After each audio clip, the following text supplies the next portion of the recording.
All right, so what's up, guys? This is the AFR Enforcer 185.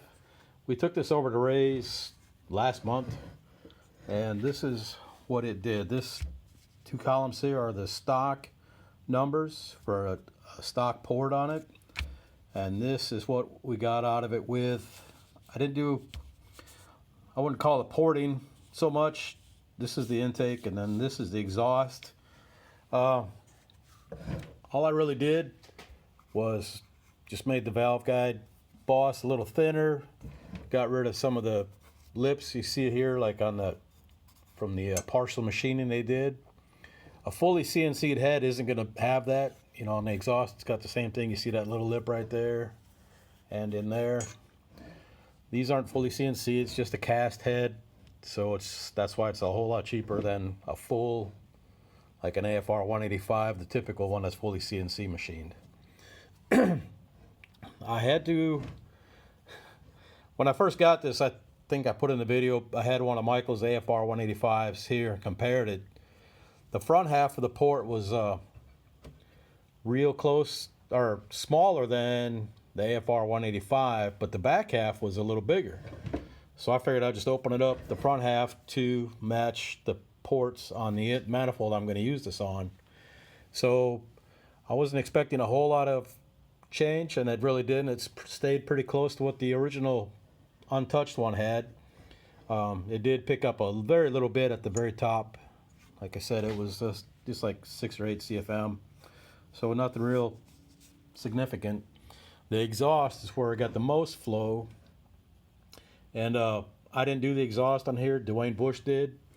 The reason why he had them is because when I first got them, I was dinking around, and I thought having this open a little better would be more beneficial, but I did not make see that little faint line right there? That's a 4-inch bore.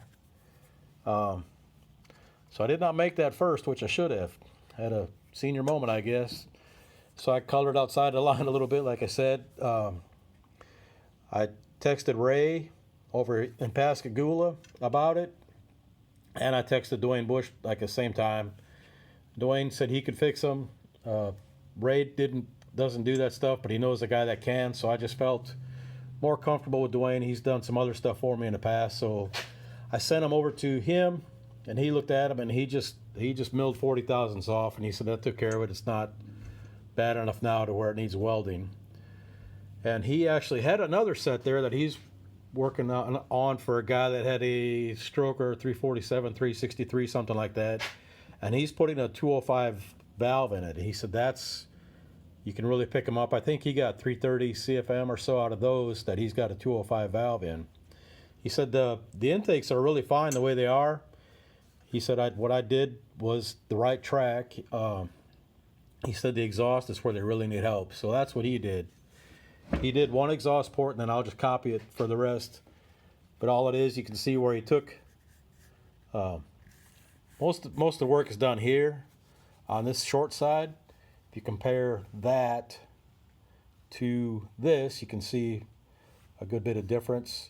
He did a lot of work around the valve guide.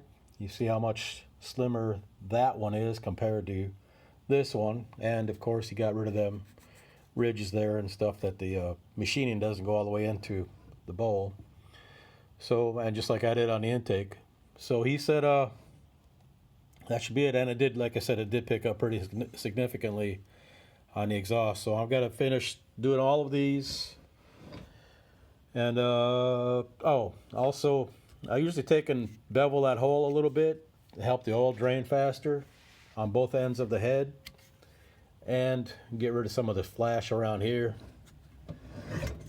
You see it better on this side, I think. Get rid of some of that stuff so it doesn't, end up, I doubt it would break off, but just to make myself feel better about it. And get rid of that junk, and then they'll be ready to go on. So they should help compression, seeing how they're milled 40 thousandths. These are going on the red car, and the heads that are on the red car now, the AFR 165s, are going to go on the Dugan wagon eventually. So, like I said, that was it on these. Like, they really didn't need a whole lot on the intake. The exhaust is where they need the most work.